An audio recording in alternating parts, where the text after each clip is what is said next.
التدریب الثالث دیکھیے بیٹا، ذیل میں دیے گئے جملوں کا ترجمہ کیجیے اور بتائیے کہ یہ جملہ دو اسموں سے مل کر بنا ہے یا فعل اور اسم سے، نیز مسند اور مسند الیہ کی تعیین بھی کیجیے۔ تو عزیز طلبہ کرام، آپ نے کیا کرنا ہے، ان جملوں کا اردو میں ترجمہ کرنا ہے اور پھر یہ بتانا ہے کہ یہ جملہ دو اسموں سے مل کر بنا ہے یا فعل اور اسم سے مل کر بنا ہے۔ آ گئی یہ بات سمجھ میں؟ تیسرے نمبر پہ آپ کو کیا کرنا ہے بیٹا، یہ بتانا ہے کہ اس جملے میں مسند کیا ہے اور مسند الیہ کیا ہے۔ تو آئیے ہم اسے مثال سے سمجھتے ہیں۔ احترق الحطب، عربی جملہ ہے، اس کا اردو ترجمہ کیا ہے، لکڑی جل گئی، لکڑی جل گئی۔ اب دیکھیے بیٹا، احترق الحطب یہ جملہ دو اسموں سے مل کر بنا ہے یا فعل اور اسم سے مل کر بنا ہے؟ جی شاباش، فعل اور اسم سے مل کر بنا ہے۔ اس جملے میں مسند کیا ہے اور مسند الیہ کیا ہے؟ جی احترق مسند ہے اور الحطب مسند الیہ ہے۔ کیوں؟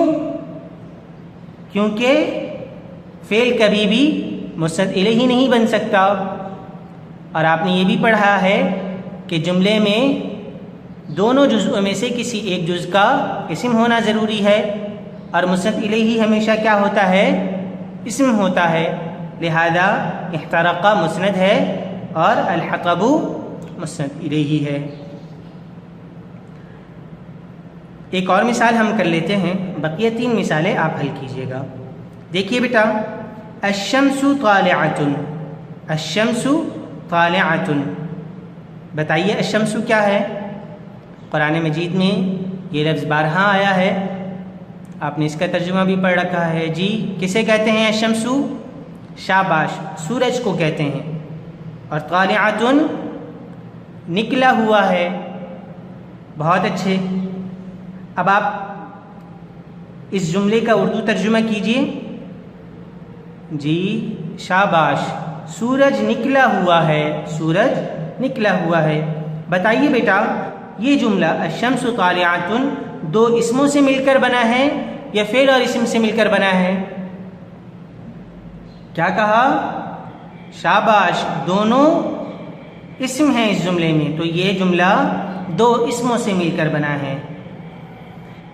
اچھا جی، اب یہ بتائیے بیٹا، اس جملے میں مسند کیا ہے اور مسند الیہ کیا ہے؟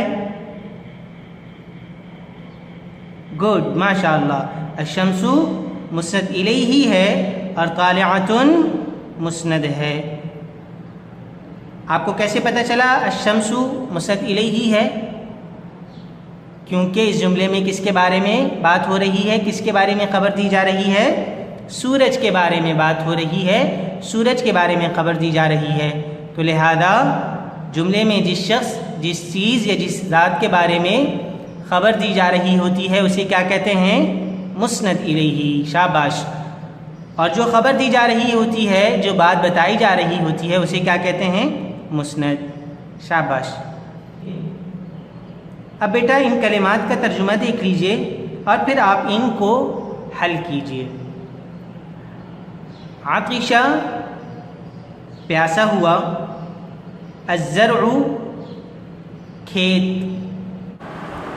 الورق درخت کا پتا، نامع تر و تازہ، البنت لڑکی یا بچی، طیاشۃ جلد باز۔ آپ ان کلمات کے ترجمے کو الکلمات الجدیدہ میں بھی دیکھ سکتے ہیں۔ اب آئیے التدریب الرابع کی طرف۔ التدریب الرابع، ذیل میں دیے گئے اردو جملوں کو عربی میں تبدیل کریں، پھر یہ بتائیں کہ ان جملوں میں مسند اور مسند الیہ کیا ہے۔ جیسے آپ نے پچھلی تدریب حل کی ہے بیٹا، اسی طرح اس تدریب کو بھی حل کرنا ہے۔ وہاں آپ نے عربی جملوں سے اردو میں ترجمہ کیا اور یہاں آپ نے اردو جملوں کا عربی میں ترجمہ کرنا ہے، اور یہ بھی بتانا ہے کہ مسند کیا ہے اور مسند الیہ کیا ہے۔ تو دیکھیے بیٹا، اس تدریب کو ہم مثال سے سمجھتے ہیں۔ احمد لاہور گیا، عربی ترجمہ کیا ہوگا؟ ذهب احمد الى لاہور، احمد لاہور گیا۔ بتائیے بیٹا اس جملے میں مسند کیا ہے اور مسند الیہ کیا ہے؟ شاباش، ذهب مسند ہے اور احمد مسند الیہ ہے۔ گڈ،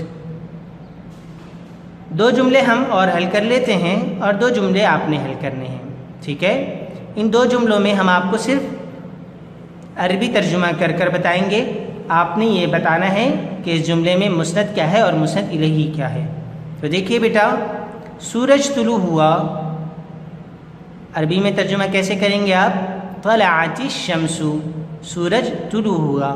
اب آپ نے یہ بتانا ہے بیٹا کہ اس جملے میں مسند کیا ہے اور مسند الیہ کیا ہے۔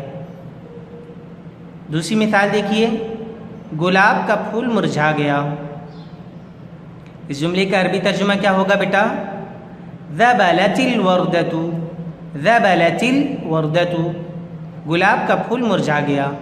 آپ نے یہ بتانا ہے اس میں کہ مسند کیا ہے اور مسند الیہ کیا ہے، ساتھ ہی ان دو جملوں کو مکمل طور پہ آپ نے حل کرنا ہے۔ جوتا تنگ ہے، ریل تیز رفتار ہے، آپ ان کا ترجمہ الکلمات الجدیدہ میں تلاش کیجئے اور اس تمرین کو حل کیجئے۔ امید کرتا ہوں یہ سبق آپ کو اچھی طرح سے سمجھ میں آ گیا ہوگا۔ دعا گو ہوں آپ کے لیے کہ اللہ جل شانہ آپ کا حامی و ناصر، معین و مددگار ہو۔ السلام علیکم ورحمۃ اللہ وبرکاتہ۔